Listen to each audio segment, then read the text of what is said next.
Friends, welcome back to Aliya Port. आज हम बात करेंगे about the anomalous behaviour of beryllium. सबसे पहले तो एनामेलिस क्या होता है? एनामेलिस का मतलब होता है अलग। तो हम बात करेंगे बेरिलियम के अलग बिहेवियर के बारे में। किस चीज के रिस्पेक्ट में अलग बिहेवियर है?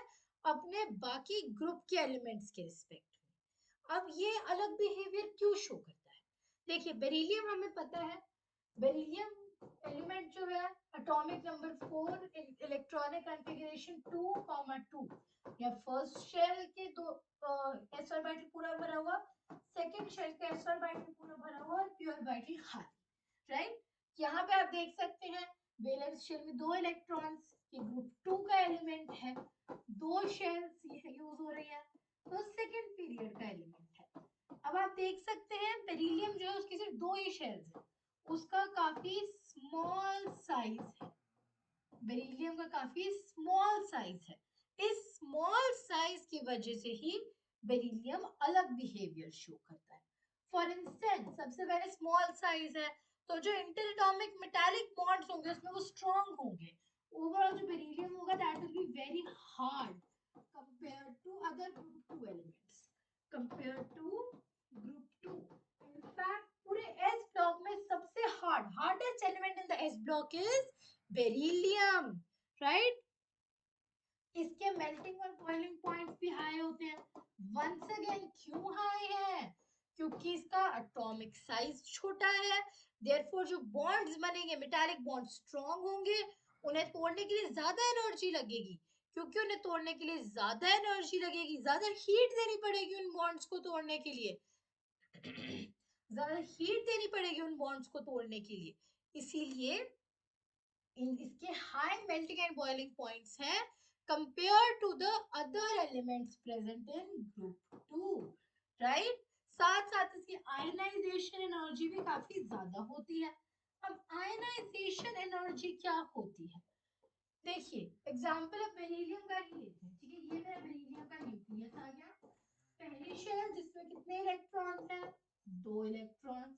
ये काम मुझे पहली शेल के अंदर बना लेते हैं दो इलेक्ट्रॉन्स, और ये दूसरी शेल जिसमें दो इलेक्ट्रॉन्स हैं। अब मेरा ये जो बेरिलियम है, मुझे क्या करना है? कैसा बेरिलियम किया है मैंने? एक एटम है, अलग ही एटम किया हुआ मैंने, आइसोलेटेड एटम है, और वो भी ऐसे नहीं। पहले बेरिलियम को गैसियस फॉर्म में लाई, फिर एक बेरिलियम का एटम मैंने अलग किया, आइसोलेटेड गैसियस एटम। इसके आउटर मोस्ट शेल मतलब इस दूसरी शेल में से एक इलेक्ट्रॉन निकालना है, तो ये वाला इलेक्ट्रॉन मुझे निकालना है। तो ये कितनी एनर्जी लगेगी? ये वाला electron to remove an electron from the outermost shell of an isolated gaseous atom, कितनी एनर्जी लगेगी? वो होती है आयनाइजेशन एनर्जी। काफी ज्यादा आयनाइजेशन एनर्जी होगी बेरिलियम की compare to other group 2 elements. क्यों? वंस अगेन बेरिलियम बहुत छोटा है साइज में, इसीलिए उसकी ज्यादा स्ट्रॉन्ग पुल होगी इलेक्ट्रॉन्स पे।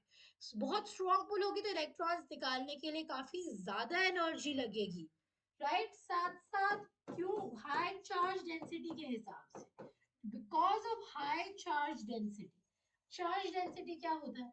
देखिए, जो आपका Be2 पॉजिटिव आयन होता है, जो Be2 पॉजिटिव आयन होता है, 2 पॉजिटिव का चार्ज आपने छोटे से एटम में डाला हुआ जिसके पास 4 प्रोटॉन और 2 इलेक्ट्रॉन है। इतना चार्ज इतने कम छोटे एरिया में, इससे आपकी चार्ज डेंसिटी बढ़ रही है। इसकी वजह से इसकी जो पोलराइजिंग पावर है वो ज्यादा है, हाई पोलराइजिंग पावर। अच्छा, पोलराइजिंग पावर क्या होती है? आपको याद होगा जब हमने फजान्स रूल पढ़ा था, तब हमने देखा था कि कोई भी आयनिक कंपाउंड 100% आयनिक नहीं होता है, कुछ ना कुछ कोवेलेंट कैरेक्टर होता है उसमें। क्यों होता है? क्योंकि जो कटायन है वो अनायन को थोड़ा सा अपनी तरफ पुल करता ही करता है, राइट। कटायन की ability to pull the ion is polarising power, anion की एबिलिटी पुल होने की होती है polarisability.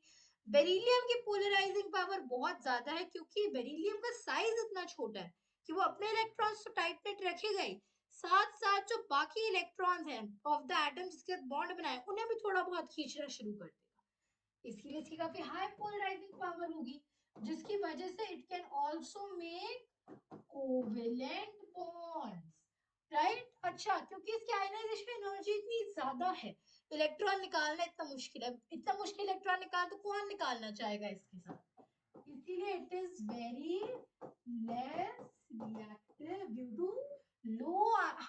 very high ionization energy. अब देखिए हमें पता है ये कैसे होंगे, मेटल्स हैं, therefore they are alkaline in nature, basic in nature है।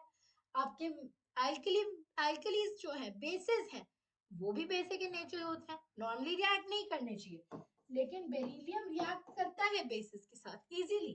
जैसे सोडियम हाइड्रोक्साइड NaOH के साथ अगर मुझे बेरिलियम रिएक्ट कराना है तो मुझे क्या मिलेगा, Na2BeO2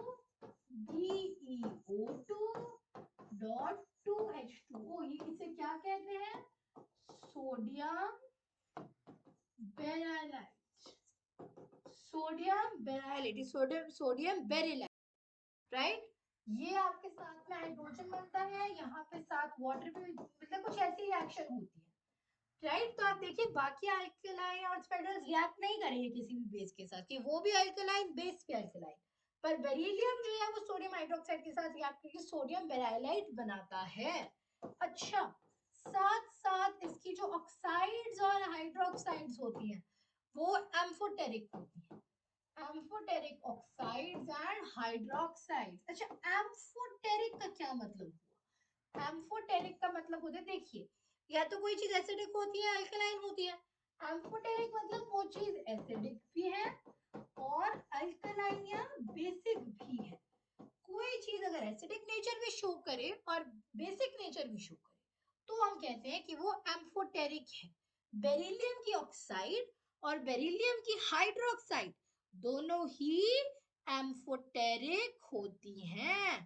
फॉर एग्जाम्पल अगर हम देखें तो आपके ऑक्साइड्स और हाइड्रोक्साइड्स एसिड के साथ तो रिएक्ट करेंगे, जैसे HCl के साथ रिएक्ट कराया तो क्लोराइड्स बन जाएंगे, और अगर बेस के साथ क्या करेंगे, यहाँ पे NaOH के साथ रिएक्ट करें तो क्या बना, सोडियम बेरिलाइट।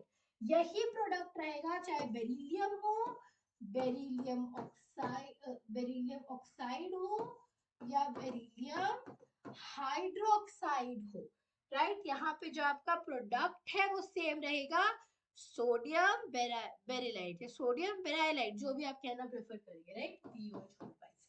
सो इसकी ऑक्साइड्स और हाइड्रोक्साइड्स एम्फोटेरिक होती हैं। इसकी हाइड्रोक्साइड जो होती है वो अनस्टेबल होती है काफी। इसकी जो हाइड्रोक्साइड है that is very unstable in water, और पानी में अनस्टेबल क्यों है, because it is covalent. Ionic चीज तो देखिए डिसोशिएट हो जाएगी आयंस में, positive negative, positive OH negative से चिपकेगा, नेगेटिव H पॉजिटिव से चिपकेगा, स्टेबल है। बट क्योंकि beryllium hydroxide BOH hold covalent है, it is unstable in water, right.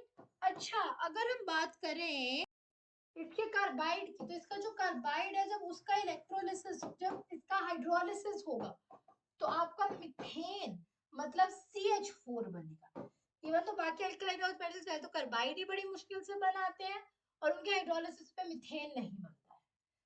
अच्छा, क्योंकि इसका साइज इतना छोटा है ये काफी रेडिली कॉम्प्लेक्स आयंस बनाएगा, राइट। कॉम्प्लेक्स आयंस बना सकता है काफी इजीली। कॉम्प्लेक्स आयन बनाएगा स्मॉल साइज होना चाहिए ताकि एटम्स को अपनी तरफ अपने साथ जोड़ के रखे, क्योंकि बेरिलियम का साइज इतना छोटा है, it can very easily form complex ion, right. अच्छा, आप देख सकते हैं काफी प्रॉपर्टीज इसकी ऐसी है जो एल्यूमिनियम जैसी हैं, जैसे कि ये NaOH के साथ रिएक्शन सोडियम एल्यूमिनेट बनता है, एम्फोटेरिक ऑक्साइड हाइड्रोक्साइड होना, राइट। काफी चीजें और भी होती हैं, वो इसीलिए क्योंकि डायगोनल रिलेशनशिप शो करता है। फॉर एग्जांपल अब देखिए आपका पीरियोडिक टेबल कुछ ऐसा होता है, लिथियम, बेरिलियम, बोरॉन, राइट। अगर हम यहाँ देखें इसके नीचे आता है सोडियम, इसके नीचे मैग्नीशियम, इसके नीचे एल्यूमिनियम, ऑब्वियसली ये मिलते जुलते, ये मिलते जुलते, ये मिलते जुलते, पर साथ साथ ये भी मिलते जुलते होते हैं, इसे हम कहते हैं diagonal relationship.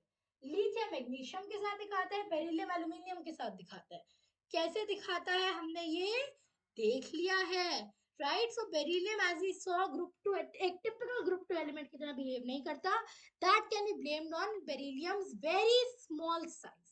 So I hope your concept clear है. That was all for today's video. Goodbye. Thanks for watching.